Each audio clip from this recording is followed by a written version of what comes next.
Hey guys, welcome back to Trick Code. Today we're doing another Brainstellar Quant Puzzle. This one is called Witches at the Coffee Shop. It's an easy problem of probability type. So just to explain the problem really quick to you guys, we've been given two witches that make a nightly visit at this shop at night between 12 midnight and 1 o'clock in the morning. And each one of them stays for exactly 30 minutes. Now, what we've been asked is the probability that the two witches will meet at the coffee shop.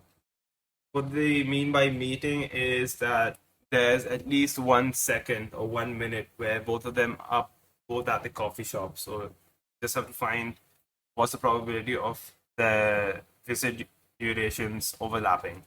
So when I read the problem, the first thing that stood out to me was that this line over here each arrives at a random time between 0 and 1. Now what this means is that the witches are such that their arrival times are obviously random variables, right? Whether varying from 0 to 1 here, as mentioned. But they're a particular type of random variables. Obviously, they're continuous random variables since the arrival time can be any value between these two values.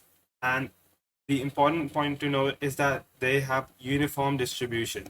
Now, why do they have uniform distribution? Since it's mentioned in the question sentence itself that they arrive at a random time. Whenever we see a random time, or whenever we see random mentioned in the problem, you have to instantly click that it's a uniform distribution random variable. So if I were to consider the arrival time for both of which is as t1 and t2, then I could say that both of these values are, of both of these variables are uniform distribution continuous random variables. And here we're going to learn an important technique that is used in a lot of Brainstellar puzzles.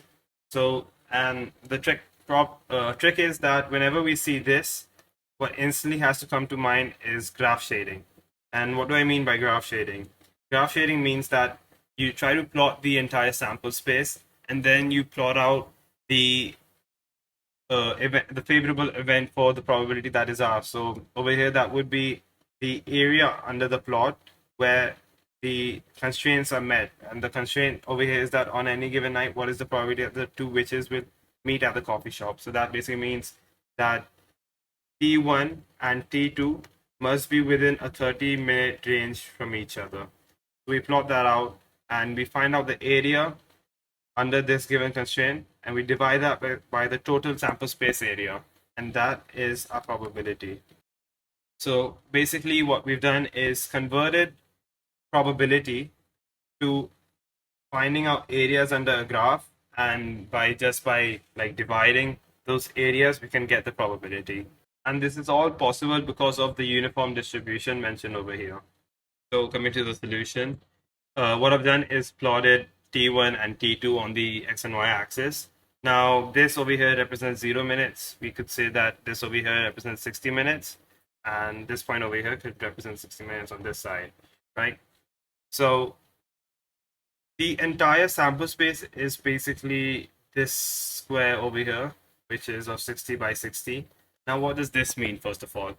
This means that each point inside of this square represents a certain possible outcome that is possible. So let's say this point over here is denoted by 45, 45. This means that T1 is equal to 45 and T2 is equal to 45. That means that the which one came into the shop at 45, 0:45, and the second which also came into the shop at 0:45, right? So all of these points inside of the square are just representing different possible outcomes. So that naturally means that the entire square is our total sample space. So we already know that this means that to calculate the probability, the denominator is going to be the area of this entire square, which is going to be 60 into 60. Now, talking about the constraints that were given to us, it was said that T1 minus T2, and doing the modulus because it could have been either way, has to be less than or equal to 30 minutes, right? This is basically just converting the English constraint that we were given into this graphical mathematical sense. Now, by plotting this on the curve, we would basically get an area looking something like this, where this point over here would be 60, 30. This point over here would be 30, 6. Right. So this is the numerator of the probability that we need to find. All these outcomes that will come under this area are favorable outcomes which we need to calculate the probability for. So what is the area of this? Well, just by symmetry, we could see that I could break this into 4 small areas, and so we pretty easily see that actually we don't have to calculate the exact area, but the shaded part, which is the part now scribbled, is basically 3/4 of the total area. So this becomes our answer for the probability. The answer is 3/4. There's a 3/4 chance of both of the witches meeting on a particular night. I hope you guys understood the solution, and thanks for watching.